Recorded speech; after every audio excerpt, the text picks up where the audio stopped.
নরসিংদীর শিবপুর উপজেলার কুন্দাপাড়া এলাকা, যেখানে বছরের ১২ মাসই জমে ওঠে সবুজের সমারোহ।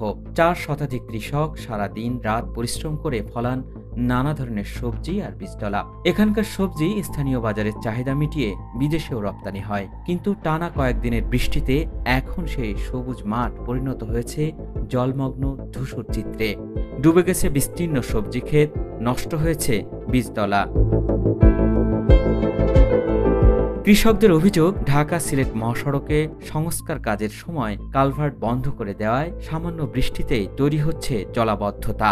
এই মাঠের মাঝে বিভিন্ন জায়গার লোক কাজ করতো, পানি ওঠার কারণে বিভিন্ন জায়গাতে শ্রমিক আসতো, আসে কাজ করতো। এখন যে শ্রমিকগুলি কাজ করতো তারা বসা অবস্থায় আছে, এবং এর মাঠে কাজ করে অন্য জায়গায় থেকে মানুষ এসে রিজিক উৎপাদন করতো।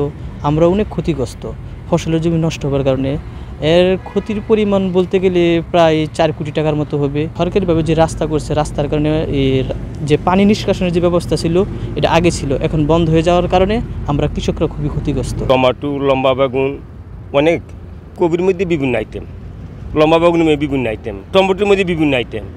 এই ৫ গ্রাম আমাকে টমেটো ৫ গ্রাম আলির দাম ১,০০০ টাকা, ১,২০০ টাকা। মনে করেন ১-২ লক্ষ টাকার বেশি ফেলাই, আমরা সবসময় ফেলাই। এই ২০০ মানুষ আছে এই জায়গার, ২০০ মানুষের এই সবগুলো ফাড়া। এইগুলি যে আরু পানি তোলেন সেদিন না পানি, আজকে এই বৃষ্টি আগে তো পানি সরছে, আমাদের সরার নাই, রাস্তা তেমন করেন আমরা, পানি আর সরে না। এইবার যে ক্ষতিপূরণ হয়েছে এমন উড়ার মতো না, সরকার যদি সহযোগিতা করে তাইলে আমরা উপকৃত হব। ক্ষতির পরিমাণ এখানে আমার শুধু ক্ষুদ্র সামান্য একটা গৃহ হিসাবে আমারই গেছে মনে হয় ১ থেকে ১.৫ লক্ষ টাকার মতন। বিসি বেচতলার মাঝে আমার দেওয়া ছিল একটা বিসির প্যাকেটের দাম ১,০০০ থেকে ১৪০০-১৫০০ টাকা পর্যন্ত ১০ গ্রাম বিসির দাম। এই সমস্ত বিসি আমার বেচতলার মাঝে দিয়েছিলাম, রোপণ করছিলাম, সব পানির তলে তলিয়ে গেছে।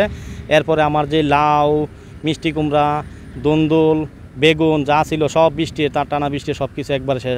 আমার আর নাই বলতে আর কিছু তরকারি যা আছে সব শেষ, একসাথে আমার সব শেষ হয়ে গেছে। এখন আর কিছুই নাই, শুধু পানি আর পানি, পানির নিচে সব তলিয়ে গেছে। উপকৃত হব সরকার যদি আমাদেরকে একটু তাকায়, সরকার যদি আমাদেরকে একটু হেল্প করে। কৃষি বিভাগ বলছে ইতোমধ্যেই এলজিআইডি ও সংশ্লিষ্ট কর্তৃপক্ষকে বিষয়টি জানানো হয়েছে।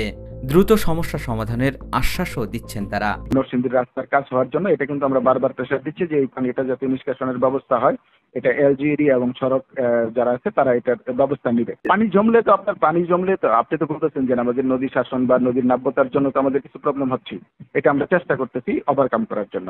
না, এই সমস্যাটা আপনার ওই যে আপনি কালভার্টের যে বিষয়টি বলতেছেন যে এটা আপনার উন্নয়ন কর্মকাণ্ডের জন্য ওই যে আপনার রাস্তায় যে জিনিসটা হচ্ছে, এটা এলজিইডি এবং সড়ক আমাদের তারা দ্রুত চেষ্টা করতেছে। এটা খুব অল্প সময়ের মধ্যেই এই সমস্যাটা আমরা আশা করতেছি সলভ হয়ে যাবে। এইখানে প্রায় ২০ হেক্টর জায়গার উপরে আছে আপনার, এবং এটা কিন্তু একটা হিউজ জায়গা, এবং এটা দিয়ে কিন্তু আপনার অনেক পরিমাণ জায়গাতে আপনার আবাদ করা যায় চারা, এই চারা উৎপাদনের জন্য। এবং আপনাকে আরেকটা বলে থাকি যে এই চারা শুধু নরসিংদী না, বিশেষ করে জৈব বালাই ব্যবস্থাপনার মাধ্যমে যাতে উৎপাদন করে এবং বেশি পরিমাণে বিদেশ দেয় সেই বিষয়ে কৃষকদেরকে অনবরত পরামর্শ দিয়ে যাচ্ছি।